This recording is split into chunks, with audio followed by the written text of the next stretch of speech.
ونصلي ونسلم على سيدنا ومولانا محمد رسوله النبي الأمين المكين الحنين الكريم الرؤوف الرحيم. أما بعد، أعوذ بالله من الشيطان الرجيم. بسم الله الرحمن الرحيم. قل رب زدني علما. صدق الله العظيم. إن الله وملائكته يصلون على النبي يا أيها الذين آمنوا صلوا عليه وسلموا تسليما. الصلاة والسلام عليك يا رسول الله وعلى آلك وصحبك يا حبيب الله. الصلاة والسلام عليك يا رسول الله وعلى آلك وصحبك يا حبيب الله. الصلاة والسلام عليك يا رسول الله وعلى آلك وصحبك يا حبيب الله. اللہ تبارک و تعالی وحدہ لا شریک کا بے پایہ فضل و کرم اور احسان و انعام ہے کہ جس نے باعث تخلیق کائنات رحمت للعالمین شافع روز جزا حضور سیدنا محمد مصطفیٰ صلی اللہ علیہ وسلم کے مبارک وسیلہ سے ہم سب کو دولت ایمان عطا فرمائی. اللہ تبارک و تعالی ہم سب کو کما حق ہو اس دولت اور نعمت کی قدر کرنے کی توفیق عطا فرمائے.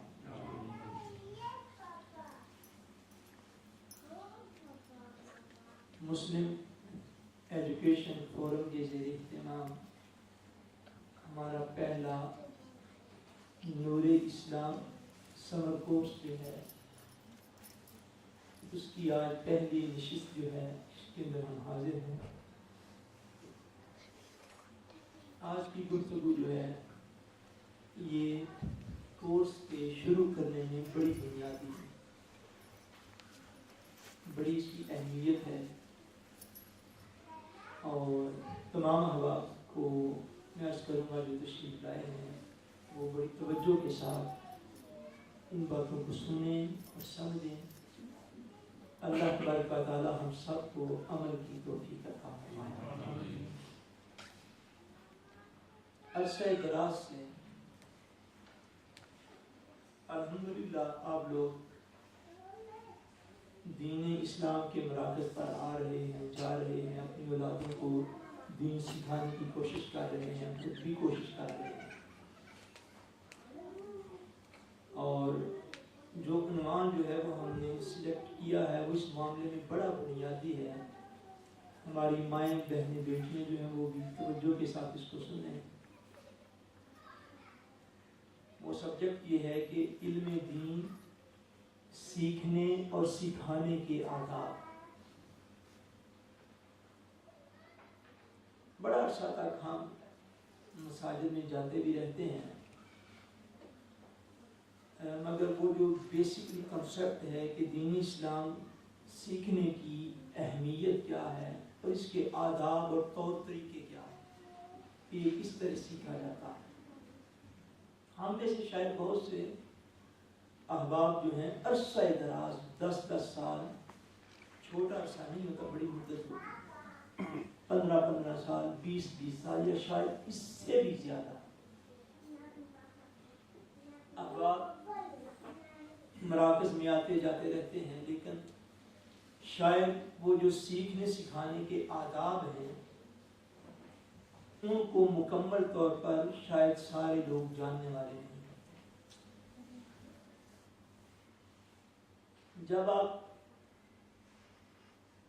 بیس کمزور رکھتے ہیں تو کمزور بیس کے اوپر، کمزور بنیاد کے اوپر اچھی عمارت تعمیر نہیں کی جا سکتی.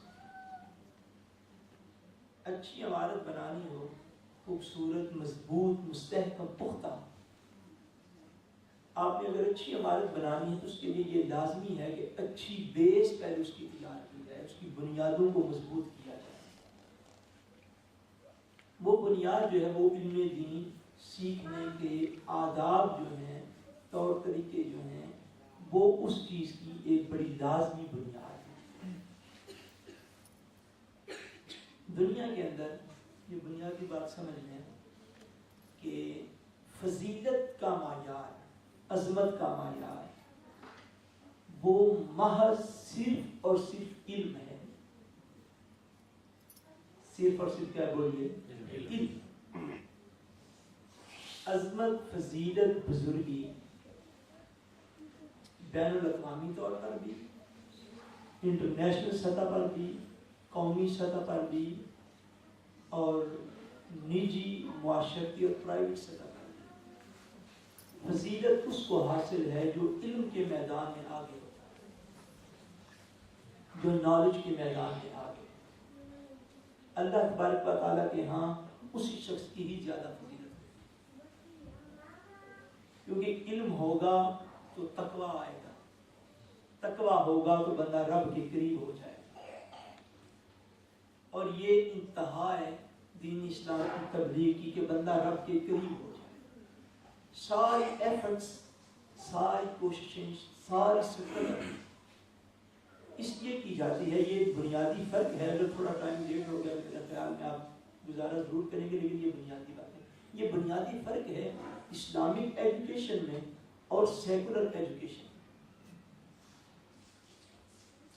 جو تعلیم آج میرے اور آپ کے بچوں کو دی جا رہی ہے، یا موسٹلی میں نے اور آپ نے، ہم سب نے حاصل کی ہے، اس ایجوکیشن اور اسلامک ایجوکیشن میں یہ بنیادی فرق ہے۔ وہ یہ کہ جو سیکولر ایجوکیشن ہے، اس کا سستے مول، آخری مقصد وہ اچھے سے اچھی سیٹ پہ پہنچ کے زیادہ سے زیادہ دولت کمانا، اس کا یہ مقصود ہے، اس کی انتہا یہ ہے، اس کا مول یہ ہے۔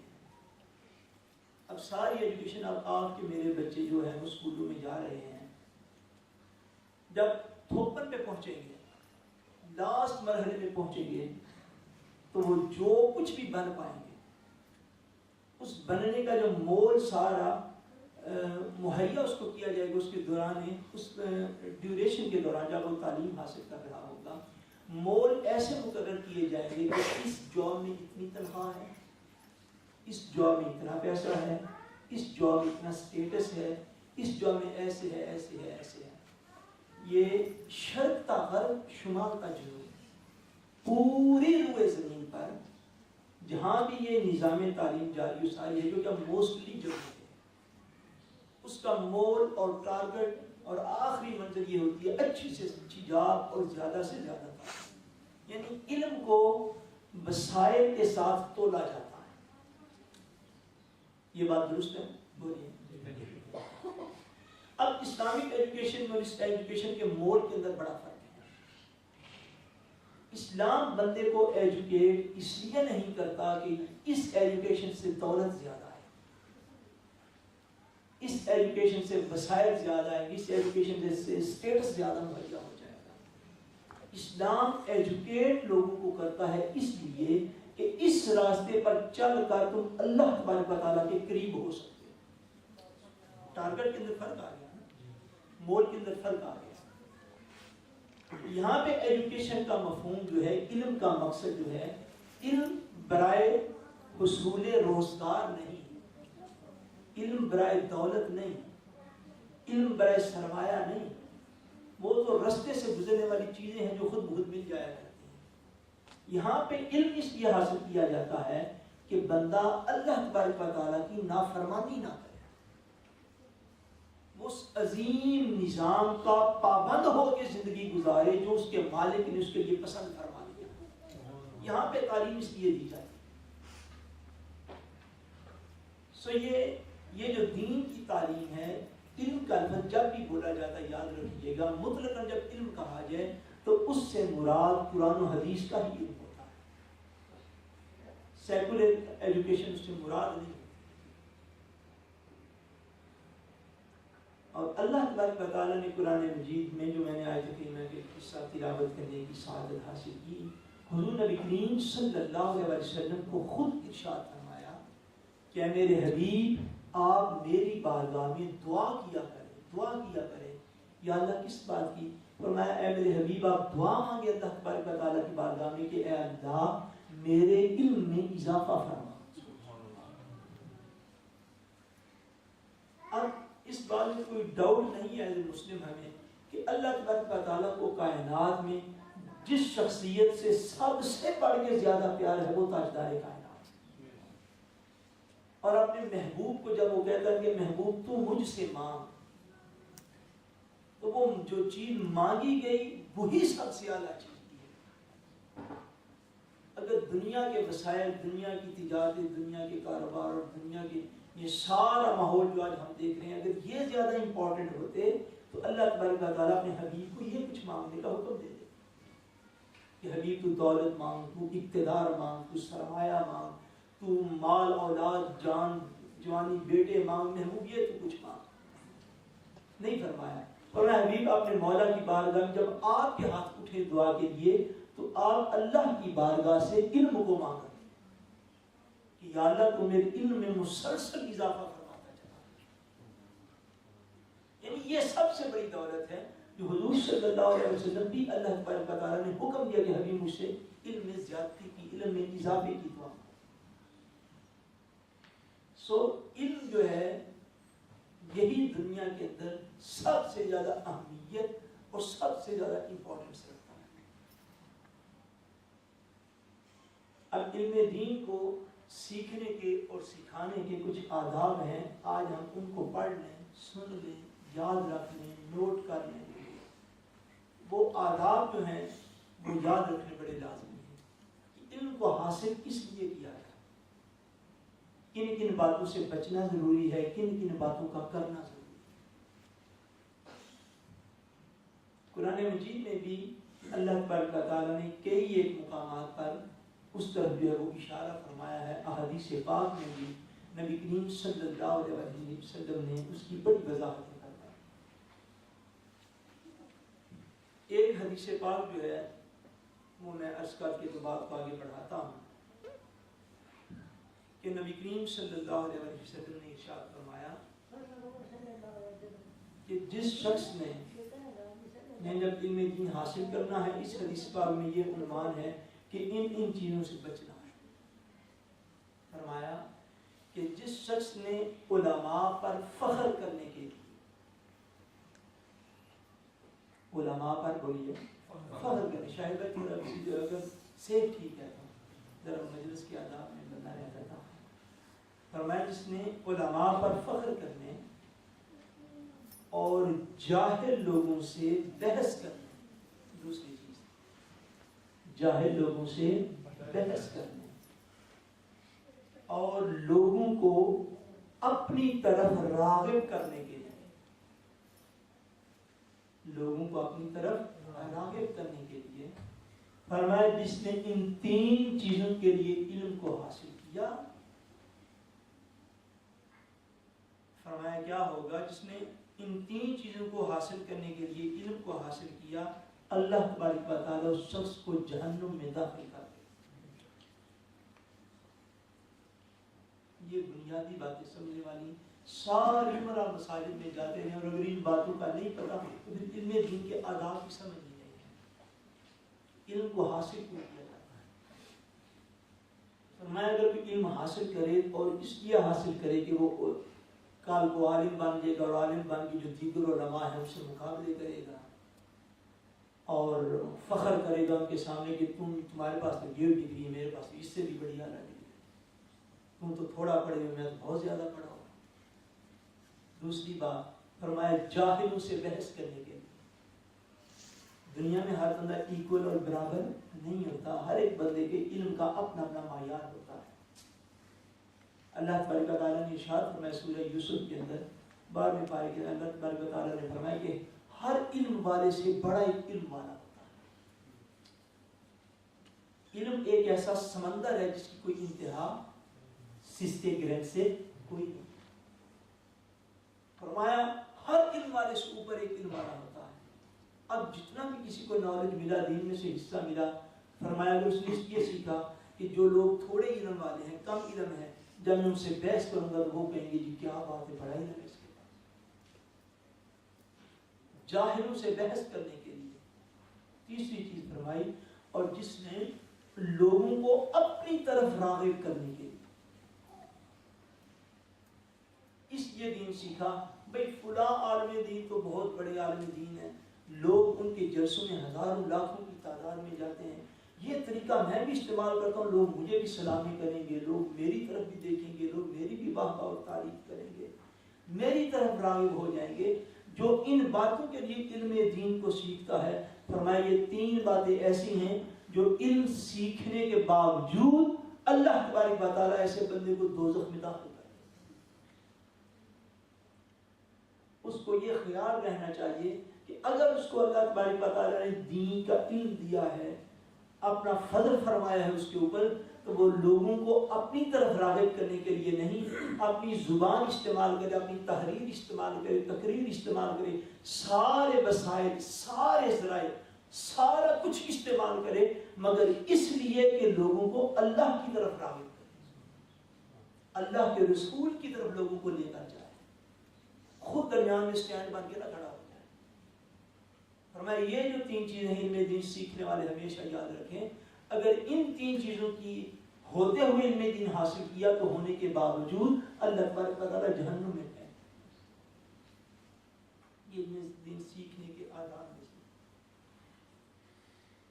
چوتھی چیز حضور صلی اللہ علیہ وسلم نے ایک اور حدیث پاک میں بیان فرمائی ہے,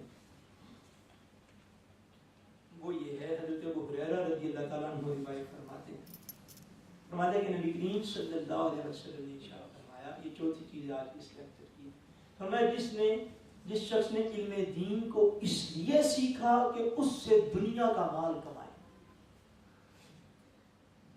اس لیے سیکھا کہ اس سے دنیا کا مال کمائے گا. اس سینس میں جا کر کے لوگ علماء کی بڑی خدمت کرتے ہیں, لوگ علماء کے پاس ہزاروں لاکھ روپیہ کے لٹا جاتے ہیں. جس نے اس لیے علم دین کو حاصل کیا, آج ہم سارے جمع ہیں علم دین حاصل کرنے کے لیے, اور یہ اس کے آداب ہیں کہ اس کو حاصل کیسے کریں. فرمایا جس نے علم دین حاصل کیا تاکہ دنیا کا مال جمع کیا جائے, فرمایا حضور صلی اللہ علیہ وسلم نے قیامت کے دن اس شخص کو جنت کی خوشبو بھی نہیں پہنچے گی. جنت تو بڑی دور, فرمایا اس کو جنت کی خوشبو بھی نہیں جائے. کہ جس نے علم دین کو اس لیے ہر مرکز پہ جاتا رہا, ہر مرکز پہ جاتا رہا, جو ہی کچھ ایکسپیرینس ہو گیا, میں ساتھ ساتھ جو آبزرویشن ہے ان کو بھی بیان کرتا ہوں تاکہ ہم جس دنیا میں رہ رہے ہیں اس کو بھی ہم سمجھ تو سکیں کیا ہوتا ہے. 5 7 8 10 سال ایک جگہ پہ گئے, ایک مرکز میں گئے, وہاں سے کچھ دین سیکھا, کچھ اپنی عقل استعمال کی, بعد میں جا کے تنظیم بنا لی اسلام کے نام پر, پھر فنڈ اکٹھے کیے, فنڈ اکٹھا کرنے کے بعد اللہ جانتا ہے وہ کہاں کرتے ہیں استعمال. یہ ہے دین کے نام پر دنیا کو جمع کرنا. بڑا ماحول ہے آج کل, جس طرح کا بندہ دیکھو اس کے سامنے اس طرح کی بات کر کے تو اس کی جیب سے فنڈ نکلوا لیا, بعد میں اس سے اپنی دنیا بناتے رہے. فرمایا کہ جس نے دین کا علم اس لیے حاصل کیا کہ اس سے دنیا کو کمائے گا, کل قیامت والے دن جب اللہ تبارک و تعالیٰ کی بارگاہ میں حاضر ہوگا تو جنت کی خوشبو بھی نہیں پا سکے.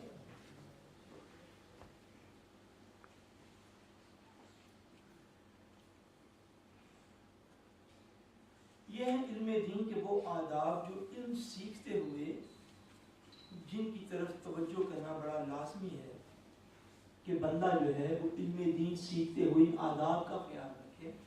کہ علم دین, میں نے عرض کیا, علم کی اسلام کے اندر انتہا, مقصود, مول, ٹارگٹ اس کا یہ ہے کہ دین سیکھا جائے صرف ایک کام کے لیے کہ اس دین سیکھنے سے اللہ کو راضی کرنا. وہ راستہ پہچاننا ہے اپنی زندگی کے اندر کہ جس راستے پر میں چلوں تو اللہ تبارک و تعالیٰ مجھ سے راضی ہو جائے, اللہ تبارک و تعالیٰ اور اللہ کا رسول میرے اوپر کرم فرمائے. دین کو سیکھنے کا ٹارگٹ اور موڈ جو ہے وہ یہ ہونا چاہیے. اب جو لوگ دین جو ہے وہ سیکھ جائیں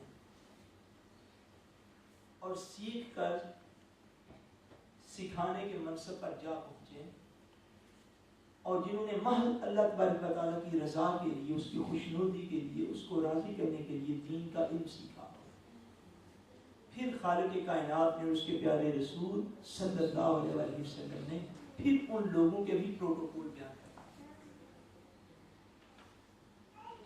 تاکہ دین جو ہے وہ مستحکم رہے، دین جو ہے وہ مضبوط رہے۔ دین کی اقدار جو ہیں، جس طرح ہر فیلڈ کی ایک اپنی اقدار ہوتی ہیں، دین کی اقدار جو ہیں وہ علماء دین سے ہوتی ہیں۔ مساجد، مراکز، دریوں، ٹینٹوں سے، سپیکروں سے، اچھی سکاف رکھ لینے سے، اچھے آفسز بنا لینے سے دین کی اقدار نہیں ہوتی۔ دین کی اقدار دین والوں سے ہوتی۔ حضور نبی کریم صلی اللہ علیہ وسلم نے ارشاد فرمایا، حضرت عبادہ ابن صامت رضی اللہ تعالیٰ عنہ روایت فرماتے ہیں کہ حضور صلی اللہ علیہ وسلم نے فرمایا، قال لیس من امتی، حضور نے فرمایا کہ وہ شخص میری امت میں شامل ہی نہیں ہے، وہ شخص میرا امتی نہیں ہو سکتا۔ میرا کلمہ بھی پڑھے یا رسول اللہ، کون سا شخص؟ فرمایا وہ شخص میرا امتی نہیں ہو سکتا۔ نمبر 1 فرمایا وہ شخص جو اپنے سے بڑے لوگوں کی عزت نہ کرے۔ They are badly victim. Spesielt for de unge som født og oppvokst her. ہم نے دین کو سمجھنا ہے نبی کریم صلی اللہ علیہ وسلم اور آپ کے رب کے فرمان کی روشنی۔ دین اللہ اور اللہ کے رسول کے فرمان کا نام، اس کے علاوہ کچھ بھی نہیں۔ فرمایا وہ شخص میرا امتی ہو ہی نہیں سکتا جو اپنے سے بڑوں کی عزت نہ کرتا، اپنے سے بڑوں کی عزت نہ کرتا۔ اس میں یہ والدین کو حضور صلی اللہ علیہ وسلم نے پھینکے نہیں کیا اس مقام پر۔ جو قریبی رشتہ دار جن کا ویسے ہی حق ہوتا ہے، بڑے بھائی، والدین، ان کا ذکر نہیں ہے، مجموعی طور پر فرمایا۔ فرمایا تم گلی میں جا رہے ہو، تم سے کوئی بڑی عمر کا بندہ گلی کے اندر جا رہا ہے تو اس کو سلام کر کے گزر جو، یہ اس کی عزت کرنا ہے۔ فرمایا وہ شخص میرا امتی نہیں ہے کہ جو بڑوں کی عزت نہ کرتا، جو بڑوں کی عزت نہ کرتا۔ اسلام کے جو ہیں وہ اپنے رولز اینڈ ریگولیشن ہیں، یاد رکھ لیجیے۔ ہماری ایک اپنی تہذیب ہے، ہماری ایک اپنی پہچان ہے، ہمارے اپنے طور طریقے ہیں۔ اسلام واش روم میں جانے سے لے کر کسی بہت بڑی علاقے کی حکومت سنبھالنے تک، حکمران بننے تک، اسلام ایک ایک مقام کے اوپر اپنی ہدایت کا نور عطا فرماتا ہے۔ ہمارے گلی میں چلنے کے اپنے آداب ہیں، کھانا کھانے کے اپنے آداب ہیں، لباس پہننے کے اپنے آداب ہیں، آنکھوں سے کوئی چیز دیکھنے یا نہ دیکھنے کے اپنے آداب ہیں، ہمارے کسی کے ساتھ بات چیت کرنے کے اپنے آداب ہیں۔ ہم بول چال میں، اٹھنے بیٹھنے میں، پہننے میں، اوڑھنے میں، سونے میں، جاگنے میں، چلنے میں، پھرنے میں کسی تہذیب اور کلچر کے محتاج نہیں ہیں۔ ہم دنیا میں جہاں بھی بیٹھے ہوں، یاد رکھیں، ہم اگر کسی کلچر سے متاثر ہو جائیں گے، بڑی اصولی بات یاد ہے، ہم اگر کسی اور تہذیب سے متاثر ہو کے اس طرح کرنا شروع کر دیں تو سمجھ لیجئے کہ ہمارے اندر سے مسلمانی جو ہے وہ کھوکھلی ہو چکی ہے، ہمیں قدر کوئی نہیں رہی اسلام کی۔ جب ہم کسی سے متاثر ہوں، ہم تو وہ قوم ہیں کہ ہم نے تو لوگوں کو متاثر کر کے اللہ کے قریب کرنا، اور اللہ تبارک و تعالیٰ معافی عطا فرمائے، آج ہم وہ قوم بن گئے ہیں کہ جن کی نہ لباس اپنا، نہ پہچان اپنی، نہ زبان اپنی، نہ تہذیب و ثقافت اپنی، نہ ہمارا چلنا پھرنا اپنا، نہ بول چال اپنی، نہ دیکھنا یا نہ دیکھنا اپنا۔ ہم کسی بھی معاملے میں، کم و بیش ہر معاملے میں اپنی پہچان کو گم کر بیٹھے۔ تہذیبوں کے میلاد کا یہ جو دور آیا ہے، تہذیبوں کے میلاد کا، کہ تہذیبوں کو مکس ہو جانا چاہیے، یہ سارے میلاد کا بھار اور وزن ہمارے اوپر ہی گرتا ہے۔ دنیا میں کوئی قوم اپنی زبان اور رنگ اور لباس اور ثقافت نہیں چھوڑتی، بدقسمتی یہ ہے کہ سب سے پہلے ہم چھوڑ دیں۔ میں یہ عرض کر رہا تھا، بات دور نہ چلی جائے، کہ اسلام نے جو ہمیں کلچر دیا، نبی کریم صلی اللہ علیہ وسلم نے جو ہمیں کلچر دیا ہے، وہ یہ ہے کہ فرمایا وہ میرا امتی ہی نہیں ہے جو اپنے سے بڑوں کی عزت نہ کرتا۔ ایک موقع پر ایک حدیث پاک مجھے اور یاد آ گئی، حضرت سعد بن عبادہ بولیے رضی اللہ تعالیٰ عنہ تھے، وہ گلی میں جا رہے ہیں، اب یہ گلی میں چلنے کے آداب ہیں، وہ گلی میں جا رہے ہیں اور ان کے پیچھے حضرت ابو بکر صدیق رضی اللہ تعالیٰ عنہ گلی کے اندر۔ حضور نبی کریم صلی اللہ علیہ وسلم نے دیکھا تو آپ نے ناپسند فرمایا۔ اب اس ماحول میں جو بچے پلے بڑے ہیں ان کو متوجہ کرو، میری بیٹیاں سسٹرز بھی بیٹھی ہیں ان کو متوجہ کرو۔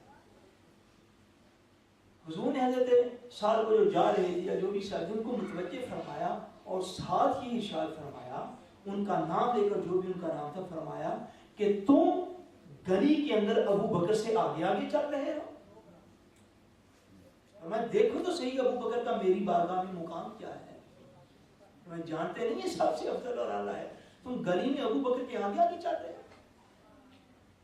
یہ حضور صلی اللہ علیہ وسلم نے ارشاد فرمایا، جو مقام و مرتبہ میں بڑا ہے، جس کو آپ اپنے سے اعلیٰ سمجھتے ہیں، جس کو آپ اپنے سے نیک اور اچھا سمجھتے ہیں، گلی میں چلتے ہوئے بھی اس کی ایک رسپیکٹ ہے جو اللہ کے رسول نے بیان کیا۔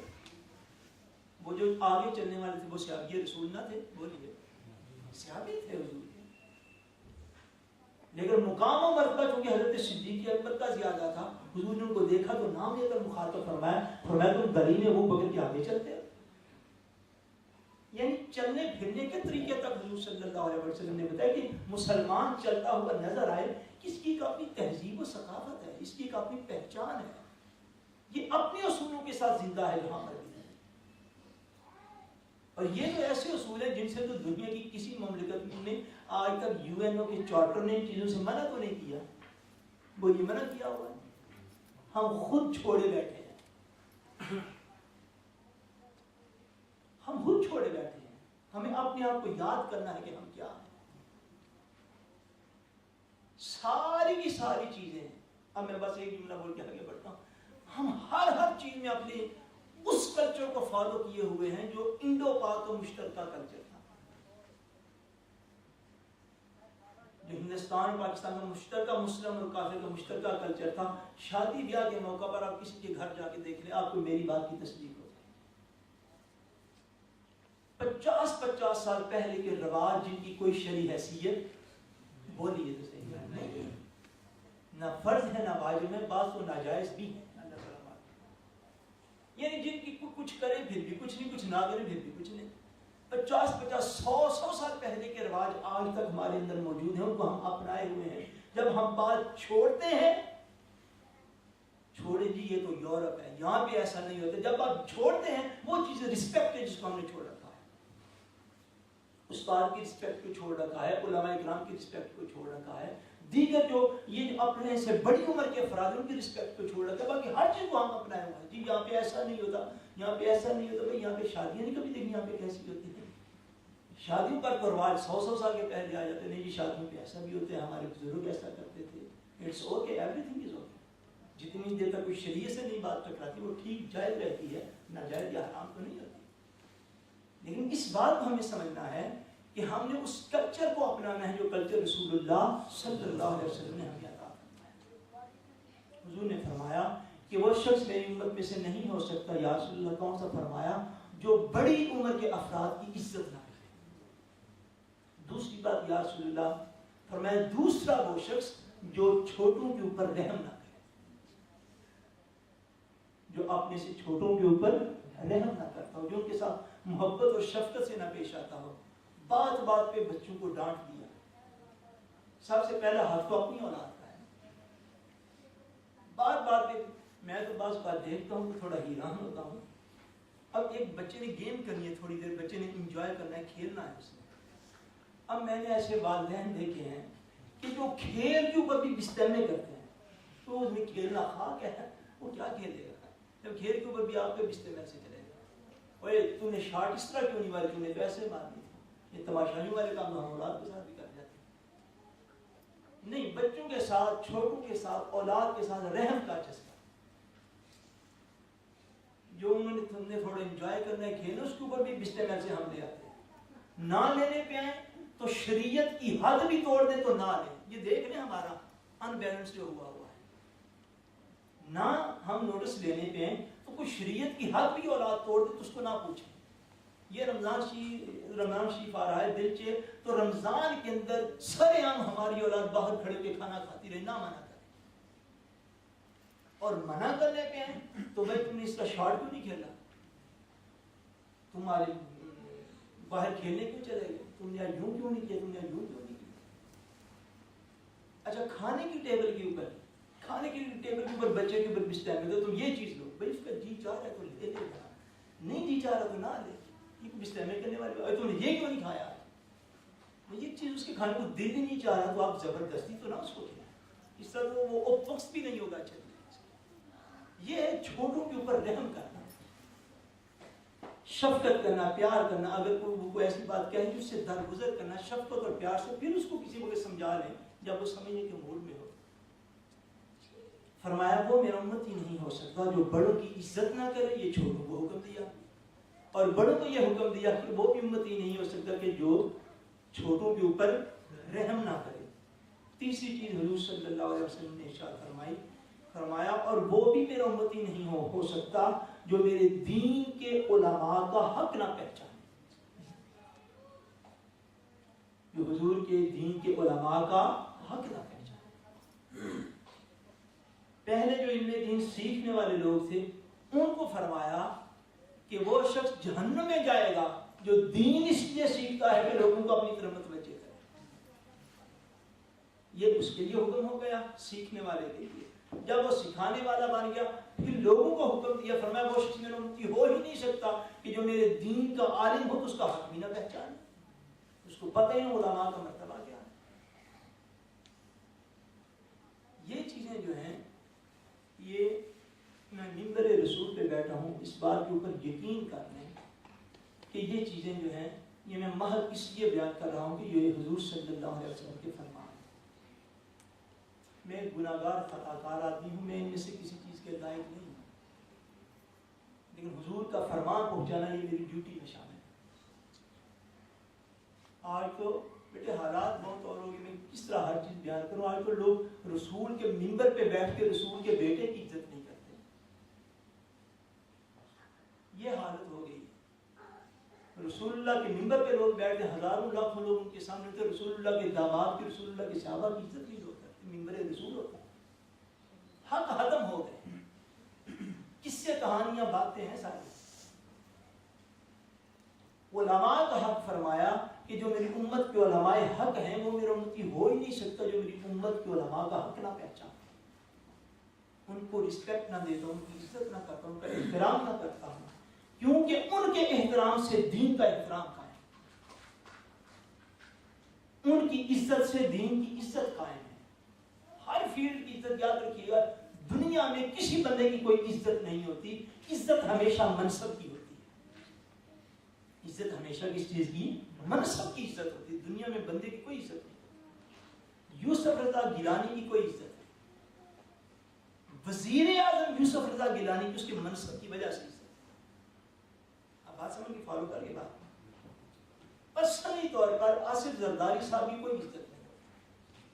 جب وہ صدر آصف علی زرداری ہوں گے پھر پروٹوکول دیا جائے. عزت منصب کی ہوتی ہے, شخصیت کی نہیں ہوتی.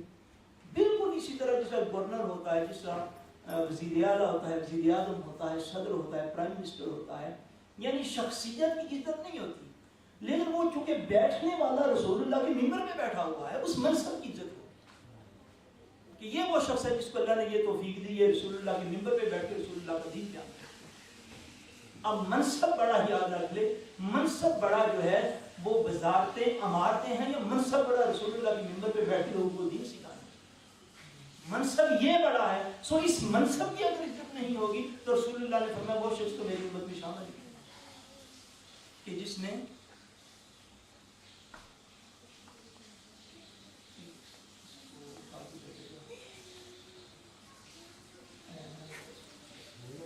نہیں اس کو اٹھا دو تو کسی سسٹر کو جس کی ماموں پہ بیٹھے اس کے بعد ادھر سب کسی سسٹر کو بلانے کا تو اس کو بولے اس کی ماموں میں عرض کر رہا تھا کہ حضور نبی کریم صلی اللہ علیہ وسلم نے ارشاد فرمایا کہ جو شخص ہمارے بڑوں کی عزت نہ کرے، ہمارے چھوٹوں کا رحم نہ کرے اور ہمارے عالم کا حق نہ پہچانے، وہ میری امت میں سے نہیں ہے۔ ایک اور مقام پر نبی کریم صلی اللہ علیہ وسلم نے ارشاد فرمایا، حضور نے فرمایا 3 لوگ ایسے ہیں جن کی عزت میں کمی صرف منافق کرتا ہے۔ جن کی عزت میں کمی کون کرتا ہے؟ صرف منافق کرتا ہے۔ فرمایا 3 لوگ ایسے ہیں جن کی عزت میں کمی صرف منافق کرتا ہے۔ یا رسول اللہ کون کون سے ہیں؟ فرمایا ایک وہ شخص جس کے اسلام میں داڑھی سفید ہو گئی۔ بولیے نا سبحان اللہ، بڑا گہرا فرمایا۔ فرمایا وہ جیسا بھی ہے، وہ گناہگار ہو، وہ سیاہکار ہو، وہ جیسا بھی ہو، آپ یہ نہیں دیکھتے کہ بچپن میں اس کے کان میں اللہ اور اللہ کے رسول کا نام گونجا تھا جب اس کے کان میں اذان پڑی۔ اللہ تعالیٰ نے اتنی عمر دی 50-60 سال کا ہو گیا، داڑھی سفید ہوگی، سر کے بال سفید ہو گئے۔ اب اس سے چھوٹی عمر کے جتنے بھی سارے لوگوں کو سب کے لیے یہ رسول اللہ صلی اللہ علیہ وسلم کا فرمان ہے۔ فرمایا کہ 3 قسم کے لوگ ایسے ہیں کہ ان کی عزت میں کمی صرف منافق کرتا ہے۔ یا رسول اللہ کون سے؟ فرمایا پہلا وہ شخص کہ اسلام میں جس کے بال سفید ہو گئے، اس کی عزت کرنا لازم ہے۔ وہ جیسا بھی ہے وہ اس کا ایک کردار ہے۔ وہ نہیں نماز پڑھتا چلو کوئی بات نہیں، اللہ تعالیٰ توفیق دے، نہیں رمضان شریف کے روزے رکھ سکتا کوئی بات نہیں، اللہ تعالیٰ توفیق دے، حج نہیں کیا وہ کوئی بات نہیں، نہیں زیادہ نفل پڑتا دس کی ذریعے میں روزہ۔ رسول اللہ فرماتے ہیں کیا یہ تھوڑا کام ہے کہ وہ بچہ تھا اس کے کان میں اذان دی گئی، وہ بوڑھا ہو گیا، اللہ تعالیٰ نے اتنی لمبی عمر دی اور وہ سارے پیریڈ کے اندر مسلمان رہا، وہ مسلم رہا، مسلمان رہا، اور اسی اسلام میں اس کے بال سفید ہو گئے۔ فرمایا جو کوئی اس کی عزت نہیں کرتا وہ سمجھ لے کہ وہ اندر سے منافق ہے، اس کو سمجھ نہیں گئی دین کی ساری۔ بوڑھے شخص کی کوئی بندہ عزت نہ کرتے، یہ ہمارا کلچر ہے۔ وہ آپ کا ہمسایہ ہو یا غیر ہمسایہ، مسلمان ہے، بوڑھا آدمی ہے، فرمایا اس کی عزت میں اگر کوئی کمی کرتا ہے تو وہ سمجھے کہ وہ منافق ہو۔ میں بوڑھا شخص جس کے بال سفید ہو گئے اسلام میں، اس کی عزت میں کمی صرف منافق کرتا ہے۔ دوسری چیز فرمایا رسول کریم صلی اللہ علیہ وسلم نے، اور عالم دین کی عزت میں کمی صرف منافق کرتا ہے، کہ وہ حضور صلی اللہ علیہ وسلم کے دین کے نمائندے ہوتے ہیں لوگوں کے پاس، ان کی عزت ایسے ہے گویا کہ دین کی عزت ہوتی ہے۔ فرمایا عالم دین کی عزت میں کمی منافق کرتا ہے۔ اب آپ تھوڑا سا آپ جائزہ لے لیں، ہلکا پھلکا سا، میں زیادہ تفصیل میں نہیں جاؤں گا، ٹائم بھی ہونے والا ہے۔ وہ یہ ہے کہ ہماری شادیوں کے موقع پر، ہماری کل خانیوں کے موقع پر، یہ امت کی بدقسمتی ہے۔ میں نے آپ کو لاسٹ سنڈے کو عرض کیا تھا، یہ کئی ایسی جگہ پہ اتفاق ہوتے جہاں پہ لوگ، کیونکہ میرا فیلڈ ایک ایسا لوگ پرسنلی طور پر جانتے نہیں ہوتے، تو جب لوگ کھل کے باتیں کرتے ہیں تو میں نے ان سے بہت کچھ سیکھا ہوا ہے جو آپ کو عرض کرتا رہتا ہوں۔ جب ایک بندے کا پتہ ہے نا، یہ ہمارا کردار ہے نا، یہ ہمارا کردار ہے۔ جب ایک بندہ ہمارے پاس جب موجود ہوتا ہے اس وقت ہم اس کے، یہ بھی منافقت کا اکرام ہوتا ہے، اس کی عزت میں آسمان و زمین کے قلابے میں آتے، دل کہتا ہے اس کو بندوں کی صفت سے ہی خارج کر کے کچھ کا کچھ بنا دے، ایسے ہوتا ہے۔ اور جب اس بندے کے یہ شوز پہن کے گھر جانے کی دیر ہے، باقی بیٹھنے والے ادھر ہی بیٹھے ہوئے، بس اس نے پشت ہماری طرف کر لی، ہم نے اس کی عزت کو اپنی زبان سے تار تار کر دیا۔ یہ ہمارا کردار ہے۔ یہ جو ہے نا اس کے سامنے اس کی عزت کرنا، یاد رکھیے گا عزت اور تعریف وہ ہے جو کسی کی پشت پیچھے کی جائے، منہ کے اوپر خوشامد ہوتی ہے، اور خوشامد کا بھی ہمارے دین کے اندر کوئی رول نہیں ہے، ناپسند کیا اللہ اور اللہ کے رسول کو، منہ کے اوپر خوشامد ہے سر، آپ ایسے ہیں جناب، آپ ایسے ہیں، آپ تھوڑا پیچھے ہو جائیں تو آپ ایسے کی بجائے ویسے ہو جاتے ہیں، بلکہ جیسے تیسے ہو جاتے ہیں۔ آج ہماری شادی بیاہ کے موقع پر سالگرہ، شادی بیاہ کا موقع، کل خانی کا موقع، جہاں پہ 10-15 بندے بیٹھے ہوئے ہیں، سب سے زیادہ گیلا اور غیبت جس کی ہوگی وہ آپ کے علماء ہیں۔ کی بات میں آپ کو بتا رہا ہوں. اب میں آپ سے اقرار نہیں کرواتا لیکن معاشرہ یہی کچھ کہتا ہے. اور رسول کریم صلی اللہ علیہ وسلم ارشاد فرماتے ہیں کہ وہ شخص جو ان لوگوں کی جن کا حضور نے بیان فرمایا ان کی عزت میں کمی کرے, رسول پاک فرماتے ہیں وہ سمجھے گویا کہ وہ منافق ہو گیا. فرمایا ایسا شخص جس کے اسلام کے اندر بال سفید ہو جائیں وہ. دوسرا فرمایا عالم دین جو اس کی عزت نہیں کرتا وہ سمجھے وہ منافق کے قریب چلا, اس کی عزت میں کمی نہ کرے. یہ علم دین سیکھنے کے آداب ہے. جہاں سے سیکھو وہاں کی رسپیکٹ بھی کرو. تیسرا حضور نے ارشاد فرمایا امام عادل, نیک انصاف کرنے والا حکمران. انصاف کرنے والا حکمران جو ہے اس کی بھی جو شخص عزت میں کمی کرتا ہے وہ بھی اپنے آپ کو منافق سمجھتا ہے. ایک بندہ جسٹس تھا, جسٹس بھی ایک قسم کا حکمران ہوتا ہے. ایک بندہ ویسے حکمرانی کے منصب پر فائز تھا, امام عادل تھا, وہ انصاف کے ساتھ اپنی گورنمنٹ چلا رہا تھا. بس خام ہے چونکہ یہ ہماری پارٹی کا اس کی ہم نے اس کی ضرور مخالفت کرنی ہے. یہ جمہوریت کے تماشے ہیں, پارٹی پرستی, جماعت پرستی, صرف اس لیے مخالفت کر دیں یہ ہماری جماعت سے نہیں تعلق رکھتا. اچھا خاصا نیک صالح متقی پرہیزگار آدمی ہو, انصاف کے ساتھ حکومت کر رہا ہو, اس کی محض اس کی مخالفت کر دینی, اپوزیشن بن جانا, بلا وجہ اس کو تنگ کرتے رہنا تاکہ وہ اچھے کام ہی نہ کر سکے. یہ چیز جو ہے فرمایا وہ شخص جس بھی مرتبے پر ہو, ملینئر ہو کوئی پرابلم نہیں, بلینئر ہو پھر بھی کوئی پرابلم نہیں دین کو, جو مرضی وہ ہوتا بھی رہے. فرمایا جو امام عادل نیک حکمران کی جو عزت میں کمی کرتا ہے وہ بھی اپنے آپ کو منافق سمجھتا ہے.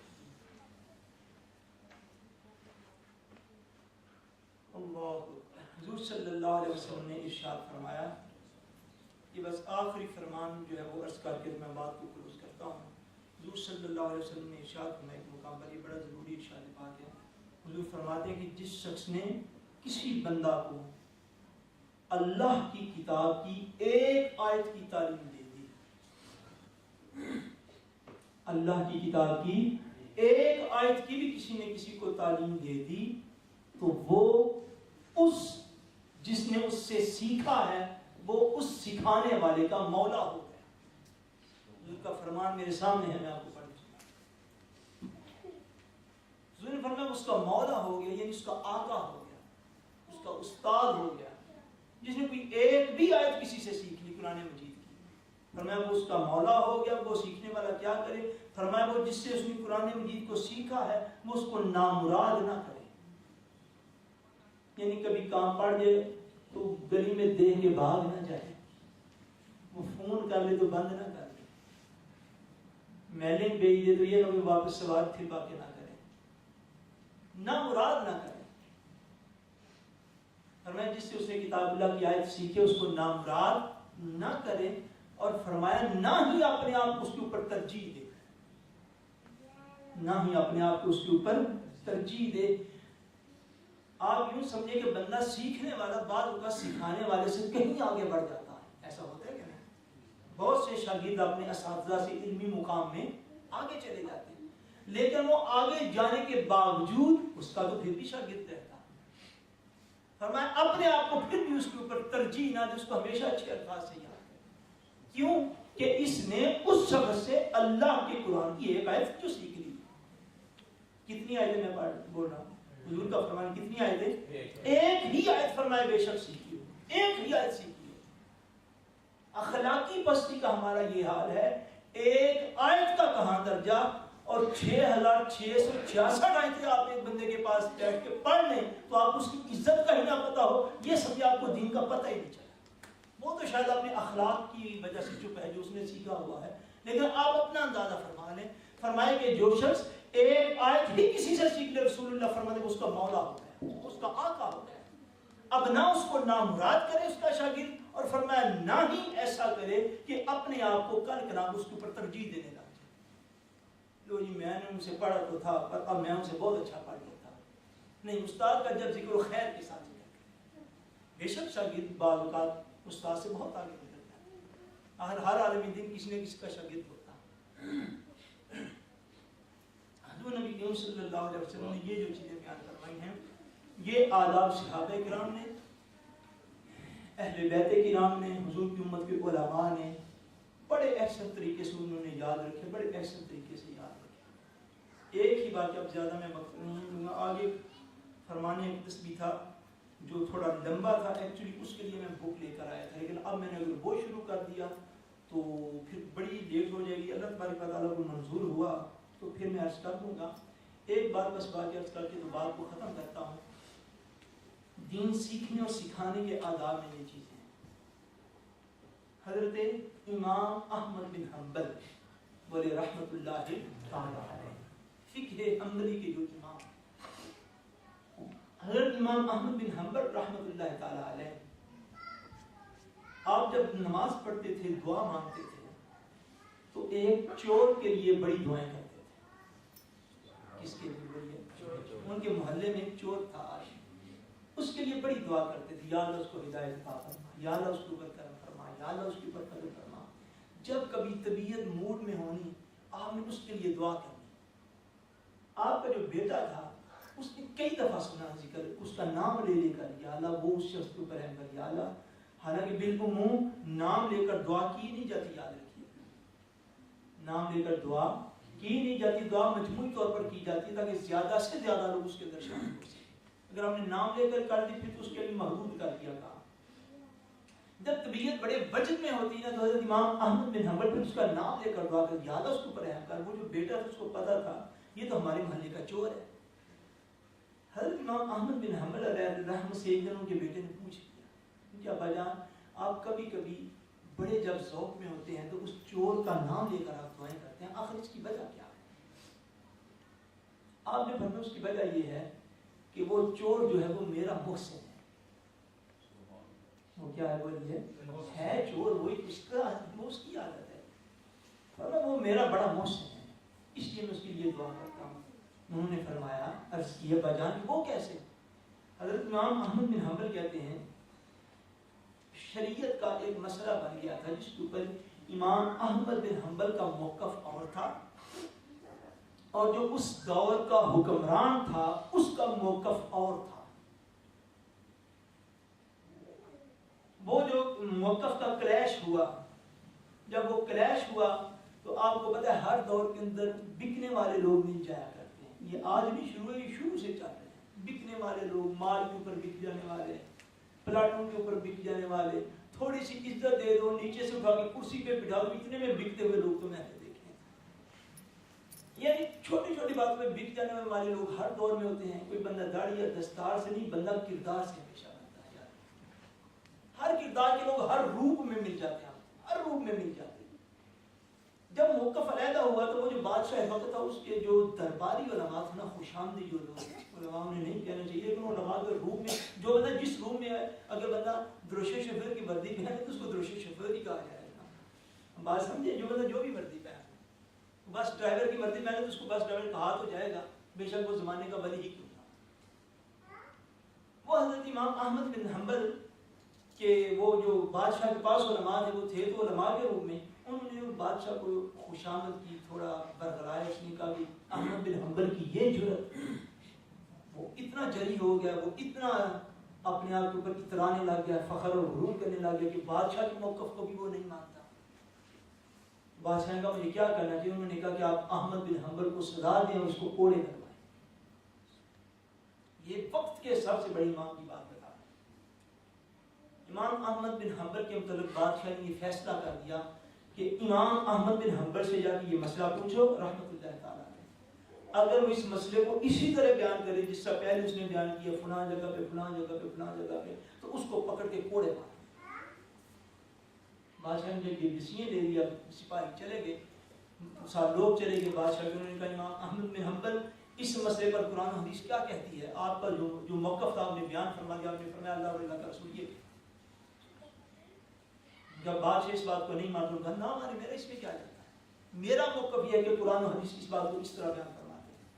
انہوں نے کہا تمہیں کوڑے لگیں گے، آپ نے فرمایا کوئی بات نہیں، میں جسم پہ کوڑے کھا لوں گا لیکن اللہ اور اللہ کے رسول کا ساتھ نہیں چھوڑ سکتا، میں دین کے موقف کو بیان کرنے سے باز نہیں رہ سکتا، میں جسم پہ کوڑے کھا لوں گا۔ امام احمد بن حنبل کہتے ہیں بیٹا جب میں کوڑے کھانے کے لیے مجھے سپاہی پکڑ کے لے کے جا رہے تھے، وقت کا سب سے بڑا امام، میں سپاہی پکڑ کے لے کے جا رہے تھے، گلی میں مجھے یہ چور ملا، ہمارے محلے کا، سارا علاقہ اس واقعہ کو جانتا تھا، آج احمد بن حنبل کو کوڑے پڑے گے۔ فرماتے میں گلی سے نکلا ہوں تو یہ چور گلی کے اندر کھڑا ہوا تھا، تو اس نے اپنی پشت سے کپڑا اٹھایا، اپنی رگ سے قمیض اٹھائی، اور قمیض اٹھا کے مجھے اپنی رگ دکھائی، اس کے اوپر کوڑوں کے نشان پڑے ہوئے تھے، کوڑوں کے نشان تھے۔ کہتے ہیں امام احمد بن حنبل مجھے رگ دکھا کے اپنے کہتا ہے احمد بن حنبل میں چور ہوں، ایک دفعہ میں نے چوری کی، مجھے کوڑے پڑے، جب میرے وہ کوڑے پڑنے کے نشان ٹھیک ہوئے، میں نے دوبارہ چوری کر، پھر پڑے، پھر میں صحتیاب ہوا، میں نے پھر چوری کر دی، پھر پڑے۔ اس نے کہا اتنی دفعہ مجھے کوڑے پڑے ہیں کہ کوڑے پڑنے کے نشان میرے جسم کے اوپر رہ گئے ہیں، میں چور ہوں، میں چوری سے نہیں گیا، دیکھنا تیرے اوپر رسول اللہ کے دین کا بار اور وزن ہے، دیکھنا کوڑوں سے ڈال کے مصطفیٰ کے دین کو بدل نہ دینا، میں چور ہو کے اپنی عادت سے نہیں گیا، تو مصطفیٰ کا خادم ہے، تو مصطفیٰ کے دین کا غلام ہے، تو مصطفیٰ کے دین کا تیرے اوپر سارا تیرے دین تیرے اوپر ڈیپینڈ کرتا ہے۔ آج یہ نہ ہو کہ کوڑے کے ڈر سے تو اپنی بات ہی بدل جائے، آج کوڑے کے ڈر سے بات نہ بدل جانا، یہ دیکھو کوڑے کھا کھا کے میرا جسم فسٹ اس کے اوپر میرکے پڑ گئے ہیں، لیکن میں پھر بھی چوری سے اپنی عادت میں نے نہیں چھوڑی۔ تم احمد بن حنبل ہو کے اپنی عادت کو چھوڑ نہ دینا، اپنی بات کو چھوڑ نہ بیٹھنا۔ یہ آداب دین سکھانے کے لیے، کہ یہ نہیں کہ بندہ کسی امیر کبیر کو دیکھ لے، کسی ظالم جابر کو دیکھ لے تو بندہ بات ہی بدل جائے۔ قرآن و حدیث کے حوالے سے جس موقف کو آپ درست سمجھتے ہیں، وہ نیزے کی نوک پہ بھی کہنا یہ امام حسین کی سنت ہے۔ یہ کوئی کوئی سیاسی بازار نہیں لگے ہوتے ہیں، جو لوگ ایسا کرتے ہیں ان کو اللہ تبارک و تعالیٰ ہدایت عطا کرتا ہے۔ لوگ ہر معاملے پہ بولنے والے، ہر معاملے پہ بولنے والے، جو ہر بات کو ببانگ دہل کہتے ہیں، رسول اللہ کی عزت کا معاملہ ہے، وہ بھی کہتے ہیں بی بیر پیرسٹ اللہ، دین یہ کہتا ہے نہیں۔ اگر کوڑے بھی پڑ جائیں تو دین کے بیان کرنے کا حق یہ ہے کہ پھر بندہ ہر چیز کو برداشت کرے۔ کسی بندے کی رعایت دیگر معاملات میں ہوتی ہے، دین بیان کرنے میں رعایت نہیں کی جاتی۔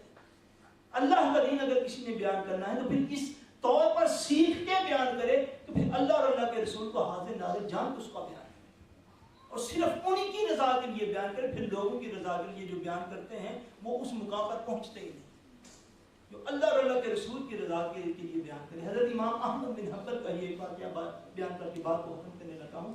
آپ کے پاس ایک شخص علم دین سیکھنے کے لیے، کیا کرنے کے لیے؟ وہ علم دین سیکھنے کے لیے آپ کے پاس آیا، آپ کی بارگاہ میں حاضر ہوا، رات کو آپ کے ہاں قیام کیا، ساری رات آپ کے پاس ٹھہرا، آپ نے مہمان نوازی کی۔ جب صبح فجر کی نماز کا ٹائم ہوا تو وہ شخص اٹھا۔ جب وہ اٹھا، حضرت امام احمد بن حنبل نے ایز اے مہمان اور ایز اے میزبان، وہ مہمان تھا، میزبان تھا، آپ نے اس کو تواضع کی۔ جب اس نے کہا کہ مجھے سبق پڑھیں، آپ نے فرمایا میں سبق نہیں پڑھاتا۔ بڑی توجہ سے سننے والی آپ کی بات، آپ نے فرمایا میں تمہیں دین کا سبق نہیں پڑھاؤں گا۔ کہ حضرت اس کی کیا وجہ، کیوں نہیں پڑھائیں گے؟ فرمایا جو شخص تہجد گزار نہ ہو، احمد بن حنبل اس کو دین کا سبق نہیں دیا۔ یہ دین سیکھنے کے آداب۔ اب تو لوٹ سینے لگی ہیں، پتہ نہیں لوگوں کو طہارت کا بھی طریقہ آتا ہوتا ہے کہ نہیں آتا، تو لوگ اعتراض کی زبانیں اس طرح بولتے ہیں کہ شاید خود کہیں رف کے اوپر بیٹھے ہوئے مالک۔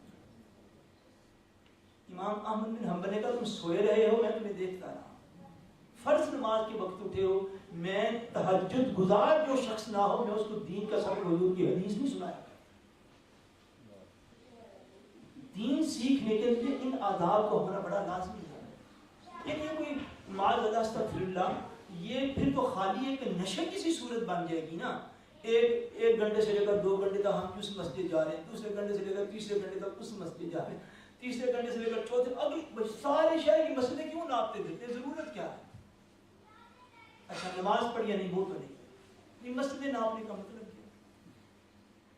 رمضان شریف آ گیا، روزہ رکھا ہے، نہیں وہ بڑے لمبے روزے ہیں وہ نہیں رکھنے، تو پھر مسجدوں کو کیا کہتے ہیں؟ یعنی یہ اعتدال جو ہے، میں عرض کروں یہ اعتدال دین سکھانے والے کے پاس بھی امام احمد بن حنبل کا وہ سبق ہے کہ وہ اللہ اور اللہ کے رسول کا جو فرمان حق سمجھتا ہے، وہ ساری دنیا بھی مخالف ہو جائے تو وہ حق کو بیان کرتا ہے۔ دنیا کا سلام لے لینا یا دنیا کا گالی دے لینا منبر رسول پہ بیٹھنے والے شخص کے لیے ایک برابر ہو جائے۔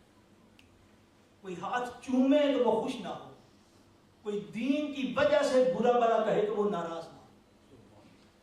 اتنا حوصلہ ہونا چاہیے اللہ کے رسول کا دین بیان کرنے کا۔ اور جو سیکھنے والے ہیں اس کے لیے لازم ہے کہ کم از کم اس کو اتنا تو ہو کہ میں فرائض کی پابندی نہیں کروں۔